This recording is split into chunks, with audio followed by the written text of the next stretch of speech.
អេសងអក្រាថ្ងៃនេះឯងអត់ចេញទូកទេពិសិដ្ឋ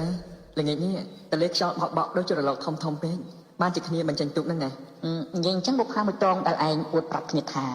រីកលើកទូកដល់រាល់ថ្ងៃនោះឥឡូវនាងដូចមិនទៅហើយសម្លាញ់តាំងពីស្ពានជ្រោយចង្វាគេតបចប់រួចមកនោះនាងមិនអាចឆ្លងទូកគ្នាទេគេឆ្លងស្ពានតែរហូតអូឥឡូវតែនិយាយគ្នាអក្រាមិនទាន់អីផងថ្ងៃលើកល្មមរលុកទឹកនាង